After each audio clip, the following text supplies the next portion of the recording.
কি হলো? গরুটি এভাবে ডেকে উঠলো কেন? হ্যাঁ, এ তো আমাদের গরুটা। হায় হায় হায়, এ আমার কি সর্বনাশ হলো! এই বাঘকে ধরবে কে? কার এত সাহস যে ওই হিংস্র বাঘকে জব্দ করতে পারবে? ব্যাস, হয়ে গেল এই ফাঁদটি। বাঘ শিকারের জন্য একদম উপযুক্ত হয়েছে।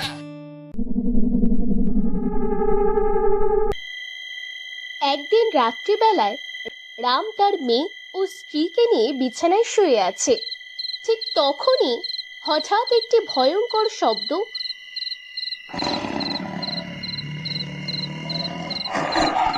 আর সেই সঙ্গে গোয়াল ঘর থেকে গরুটি ডেকে ওঠে।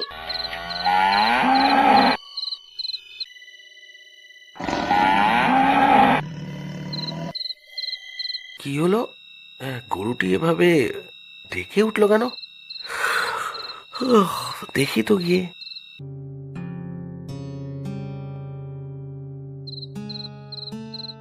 রাম হ্যারিকেনটি নিয়ে বাইরে বেরিয়ে আসে।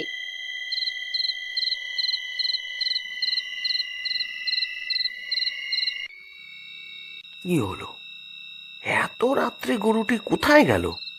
কেউ চুরি করে নিয়ে যায়নি তো? কিন্তু গরুটি ডাকার আগে একটা বিকট শব্দ হয়েছিল। সেই শব্দটিই বা কিসের? তবে এত রাত্রে গরুটিকে আমি কোথায় খুঁজতে যাব? হায় হায়, কে আমার এমন ক্ষতি করলো? না না না না, এভাবে ভেঙে পড়লে চলবে না। কাল সকালে আমি জমিদার বাবুর বাড়িতে যাব, এর একটা বিচার চাইতে। কি হলো? গরুটা ঠিক আছে তো? না গিন্নি, আমাদের গরুটা গোয়ালে নেই। মনে হচ্ছে কেউ চুরি করে নিয়ে গেছে। কিন্তু গিন্নি, গরুটা ঢাকার আগে একটা বিকট শব্দ হয়েছিল। মনে হচ্ছে যেন কোনো এক বড় জন্তু হবে। তাহলে কি কোনো জন্তু গরুটাকে নিয়ে গেল? হায় হায়, কে আমাদের এত বড় সর্বনাশ করলো! এই গরুটাই আমাদের সম্বল ছিল।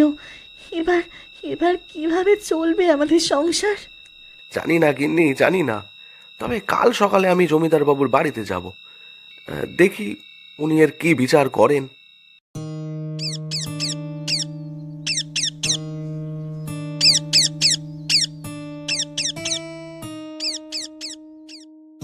পরের দিন সকালে রাম জমিদারের বাড়িতে যাওয়ার জন্য বেরিয়ে পড়ে।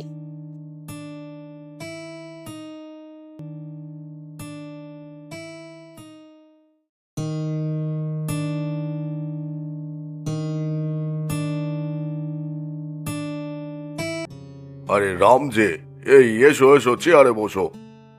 হ্যাঁ, না না জমিদার বাবু, আপনার পাশে বসার মতন ক্ষমতা বা যোগ্যতা কোনোটাই আমার নেই।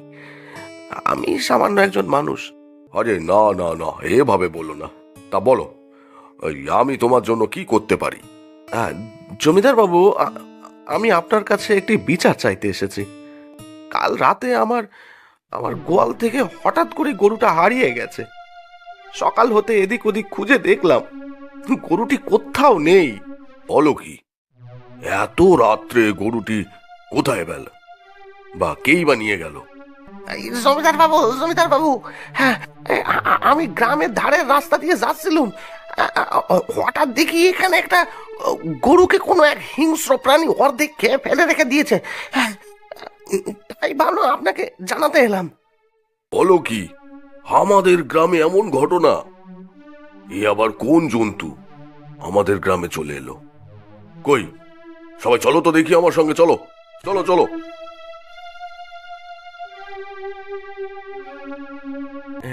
এ তো আমাদের গরুটা।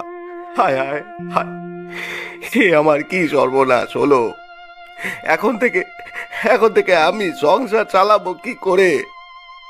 এই গরুটা দুধ বেচে এতদিন আমি সংসার চালাতাম। হায় হায় হায়, এখন থেকে তো আমি পথে বসে গেলাম। আরে রাম, এভাবে ভেঙে পড়ো না। আহা, চুপ করো চুপ করো, আমি দেখছি কি করা যায়। কয়েকদিন পর গ্রামবাসীরা জমিদারের বাড়িতে চলে আসে। জমিদার বাবু, আমাদের বিচার করুন, আমাদের বিচার করুন। আরে আরে আরে আরে, কি হলো কি হলো? এই এক এক করে বলো, এক এক করে বলো কি হয়েছে। কাল রাতে আমাদের মুরগিগুলো কে যেন সিরে সিরে খেয়ে ফেলেছে। জমিদার বাবু আমাদের আমাদের বাড়ির গরু এবং এবং কুকুরটাকে মনে হচ্ছে বাঘে মেরে ফেলেছে। আর দেখলাম সেখানে বাঘের পায়ের ছাপ এবং এবং বাঘের বাঘের গায়ে লোম পড়ে আছে। তাহলে আমাদের গ্রামে ভাগ ঢুকে পড়েছে। ঠিক আছে ঠিক আছে, তোমরা তোমরা বাড়ি যাও, বাড়ি যাও, আমি দেখছি ব্যাপারটাকে কি করা যায়। তোমরা যাও যাও।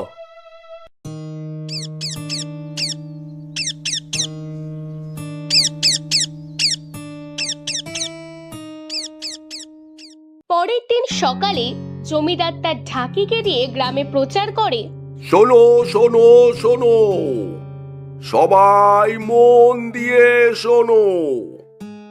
জমিদার বাবুর পক্ষ থেকে জানানো হইতেছে যে আমাদের গ্রামে একটি বাঘ ঢুকে পড়েছে। তাই সমস্ত গ্রামবাসীদের জানানো হচ্ছে কেউ রাত্রে বাড়ির বাইরে বেরোবে না। আরেকটি বিশেষ ঘোষণা, যদি কোনো সাহসী মানুষ এই বাঘটিকে ধরতে পারে তাহলে তাহলে তাকে জমিদার বাবু 2 বিঘা জমি দান করবেন। শোনো শোনো শোনো, সবাই মন দিয়ে শোনো। 2 বিঘা জমি, এটা তো খুব ভালো কথা, কিন্তু এই বাঘকে ধরবে কে? কার এত সাহস যে ওই হিংস্র বাঘকে জব্দ করতে পারবে? বুঝলে গিন্নি, আজ জমিদার বাবু তার ঢাকি দিয়ে প্রচার করে গ্রামবাসীদের বলেছেন যে ওই বাঘকে ধরতে পারবে তাকে 2 বিঘা জমি দেবে। কিন্তু এমন হিংস্র বাঘকে ধরা তো মানুষের পক্ষে সম্ভব নয়। প্রাণীর মায়া ছেড়ে কে এমন বাঘকে ধরতে যাবে? গিন্নি, অসম্ভব বলে কিছুই নেই, চেষ্টা করলে সবকিছুই সম্ভব হয়। তাছাড়া কাউকে না কাউকে তো এই বাঘকে ধরতেই হবে। না ধরতে পারলে তো আমাদের গ্রামটাকে পুরো শেষ করে দেবে। গ্রামের কেউ বাড়ির বাইরে ঠিক মতো বেরোতেই পারছে না। ভাবছি আমি বাঘটাকে ধরবো। কি বলছো কি? তোমার মাথা খারাপ হয়ে গেছে? তোমার কিছু হয়ে গেলে আমাদের কি হবে সে চিন্তা আছে তোমার?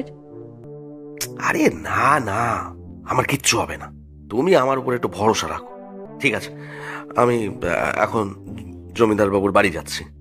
এই বলে রাম জমিদারের বাড়িতে যাওয়ার জন্য বেরিয়ে পড়ে। জমিদার বাবু, জমিদার বাবু, ওই বাঘটিকে আমি শিকার করব। কিন্তু রাম, তুমি পারবে তো বাঘটিকে শিকার করতে? হ্যাঁ জমিদার বাবু, তবে আমার একটা ছাগল লাগবে। ছাগল? ঠিক আছে, আমি তোমাকে ছাগল দেব, তবে ছাগলটি যেন জীবিত অবস্থায় আমাকে ফেরত দেওয়া হয়। হ্যাঁ ঠিক আছে জমিদার বাবু, আপনার ছাগলের কোনো ক্ষতি না করে আমি বাঘটি শিকার করব। এই বলে জমিদার রামকে একটি ছাগল দেয়। রাম বাঘটি ধরার জন্য তার বাড়ির সামনে একটি বড় গর্ত করে, আর সেই গর্তের মাপে একটি বড় খাঁচা গর্তের মধ্যে রেখে দেয়। রাম গর্তের ওপরে শুকনো ডালপালা এবং গাছের পাতা দিয়ে ঢেকে দেয়, আর সেই গর্তের 2 সাইডে 2টি বাঁশ পুঁতে বাঘ শিকারের জন্য একটি ফাঁদ তৈরি করে।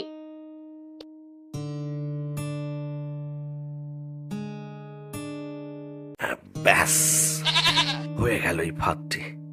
বাঘ শিকারের জন্য একদম উপযুক্ত হয়েছে। এবার ছাগলটিকে এখানেই রেখে রাত্রে আমাদের বাঘের জন্য অপেক্ষা করতে হবে।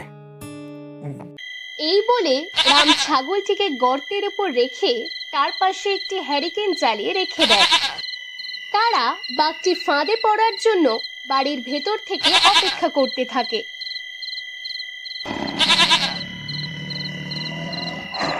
কিছুক্ষণের মধ্যেই বাঘটির প্রচন্ড গর্জনের শব্দ পাওয়া যায়, আর বাঘটি ছাগলের সামনে চলে আসে।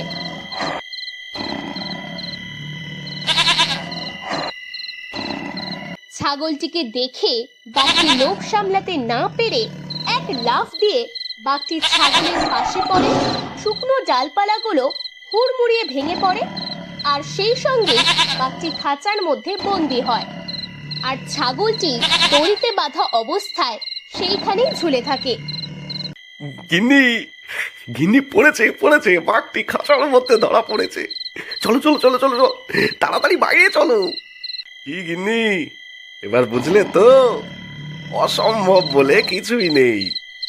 পরদিন সকালে খবরটি শুনতে পেয়ে জমিদার ও গ্রামবাসীরা রামের বাড়িতে চলে আসে। আরে রাম, তুমি তো সত্যি বাঘটি শিকার করে ফেললে। রাম, তোমার বুদ্ধি তুলনা হয় না। এমন ফাঁদ পেতেছ, বাঘটি আচ্ছা জব্দ হয়েছে। এই নাও, এই নাও রাম, আমার তরফ থেকে তোমাকে এই গরুটি উপহার দিলাম। আর এই নাও,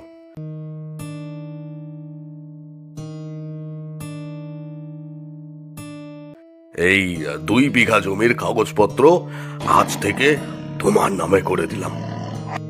ধন্যবাদ জমিদার বাবু, ধন্যবাদ, আপনাকে অনেক অনেক ধন্যবাদ। এমনই মজার মজার কার্টুন ভিডিও দেখতে হলে আমাদের এই চ্যানেলটিকে অবশ্যই সাবস্ক্রাইব করে দাও এবং তোমার বন্ধুদের কাছে অবশ্যই শেয়ার করে দাও এবং তাদেরও দেখার সুযোগ করে দাও।